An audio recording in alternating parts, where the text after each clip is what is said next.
Di sebuah dusun terpencil bernama Sungai Larang, yang terletak jauh dari hiruk-pikuk kota, masyarakat masih memegang teguh kepercayaan lama. Di sana, bayangan senja bukan sekadar pergantian waktu, melainkan pertanda bahwa batas antara dunia manusia dan dunia tak kasat mata mulai menipis. Di antara cerita-cerita yang beredar turun-temurun, ada satu kisah yang selalu membuat anak-anak segera berlari pulang sebelum azan maghrib berkumandang. Tentang sosok yang mereka sebut, Wewe Gombel. Wewe Gombel, konon, makhluk itu menyukai anak-anak. Bukan untuk disakiti, tetapi untuk dipelihara. Itulah yang membuatnya semakin mengerikan. Anak itu bernama Rafli. Usianya 7 tahun. Tubuhnya kurus, wajahnya selalu ceria, dan matanya berbinar setiap kali mendengar kata, kue. Sore itu, langit di atas Sungai Larang berwarna jingga pekat. Rafli baru saja pulang dari surau kecil di ujung kampung.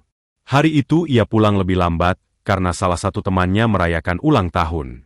Ia membawa sebungkus kecil kue bolu dalam plastik tipis.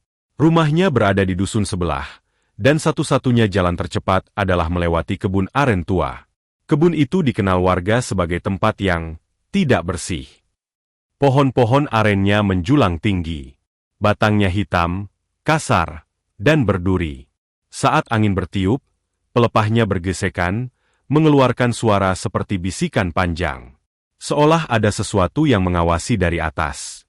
Azan maghrib mulai terdengar. Rafli mengayuh sepedanya lebih cepat. Bukan karena takut, tapi karena ia ingin segera sampai rumah dan menunjukkan kue ulang tahunnya pada ibunya. Ia tidak tahu bahwa di antara pepohonan tinggi itu, ada sepasang mata merah yang memperhatikannya. Di tengah kebun, tiba-tiba terdengar suara cekikikan. Rafli mengerem sepedanya. Bang Dimas ya? Jangan nakutin, teriaknya berani. Tak ada jawaban. Lalu suara itu terdengar lagi. Lebih dekat. Dari balik batang aren paling besar, muncul seorang perempuan. Cantik. Sangat cantik. Kulitnya pucat bersih. Rambutnya panjang terurai. Senyumnya lembut. Matanya sendu seolah menyimpan kesedihan mendalam. Rafli terdiam. Kamu sendirian, nak? Suara perempuan itu halus, hampir seperti bisikan angin.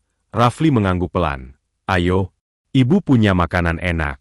Lebih enak dari kue yang kamu bawa. Anehnya, suara itu terasa hangat. Menenangkan, Rafli melangkah mendekat. Langkah demi langkah. Ia tak sadar sepedanya terjatuh. Tak sadar langit sudah gelap. Tak sadar kaki perempuan itu tidak menyentuh tanah. Dalam satu kedipan mata, Rafli sudah berada di atas pohon aren tertinggi. Tubuhnya dipeluk erat. Dingin. Sangat dingin. Saat itulah wajah perempuan itu berubah.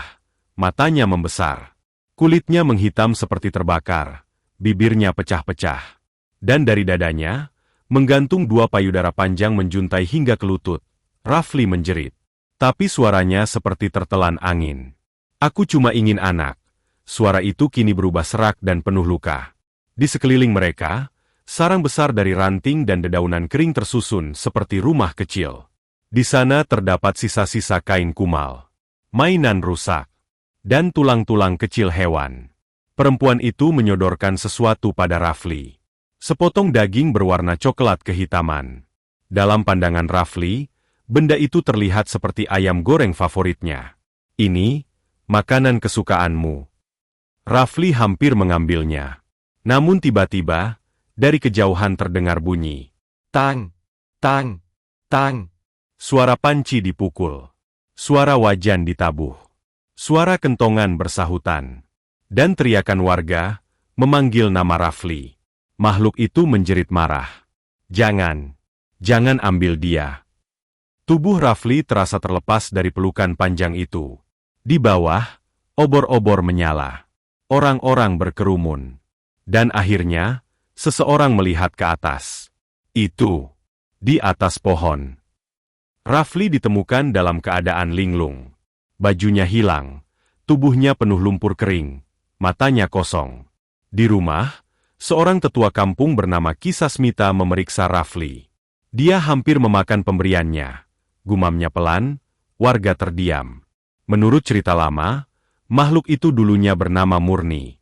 Seorang perempuan yang tak pernah bisa memiliki anak.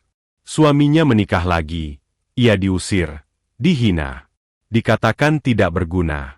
Kesedihan dan kegilaannya membuatnya menculik anak-anak, bukan untuk disakiti, tetapi untuk dipeluk dan dirawat. Hingga suatu malam, ia membakar dirinya sendiri di kebun aren, tubuhnya hangus. Tak ada keluarga yang mengurus pemakamannya. Sejak itulah, arwahnya bergentayangan.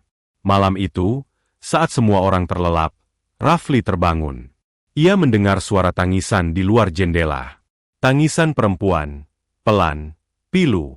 Aku hanya ingin dipanggil ibu. Rafli memeluk selimutnya erat. Di kejauhan, kebun aren berdiri gelap. Dan di pucuk pohon tertinggi, sesosok bayangan putih duduk memeluk lututnya, menangis.